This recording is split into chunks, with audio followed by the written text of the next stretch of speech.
너 왜 전화는 2개씩 들고 다니고 말이야? 왜 일할 때 올라올 때 개인 전화 들고 와? 이거는 일할 때. 일할 때 넥타이야! 오늘 내 어디 중요한 행사 있어? 크게 말해! 없는데 왜 넥타이 메고 빨리 전화하란 말이야. 네, 참 섬찟하시죠. 한진 조양호 회장의 부인 이명희 씨의 이른바 막말과 갑질의 실상을 보여준 음성입니다. 그런데 이 씨는 법원에 자신이 분노 조절 장애를 갖고 있다는 의사 소견서를 낸 걸로 전해졌습니다. 일종의 질병을 앓고 있는 환자라는 항변일 텐데 어찌됐든 결과적으로 구속영장은 2번 다 기각됐습니다. 그렇다면 이명희 씨는 정신적 질병을 사유로 해서 앞으로 재판에서 선처를 받게 될까요?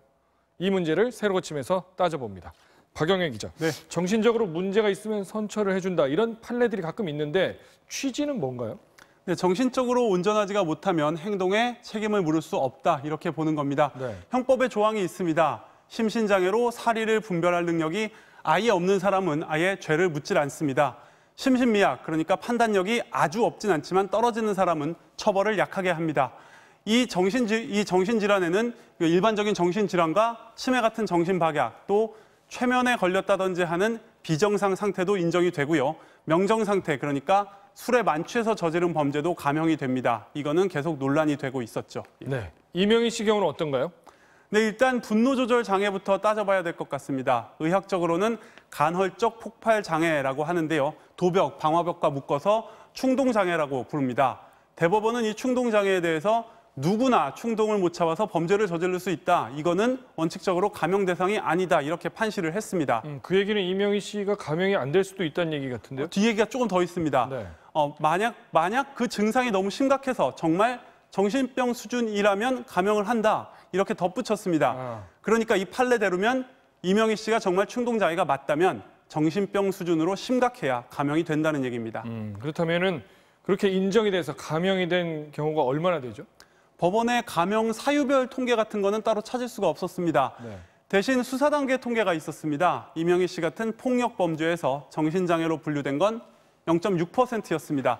이거는 일반 정신질환을 다 합친 겁니다. 이 중 충동장애는 극히 일부겠죠. 또 법원에서 인정까지 받아야 감형이 되니까 사실 거의 드물 것으로 보입니다. 굉장히 드문데 하여튼 법원에서는 이런 걸 어떻게 따집니까?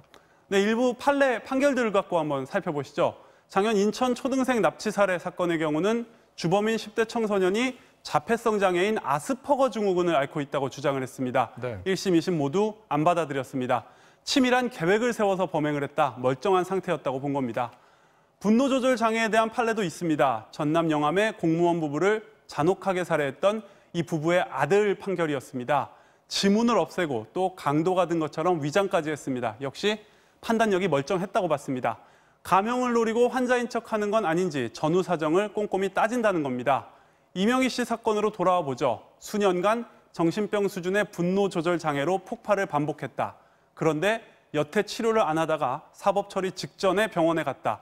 법원이 이런 사정도 좀 따져봐야 될 것 같습니다. 네, 그렇군요. 잘 들었습니다.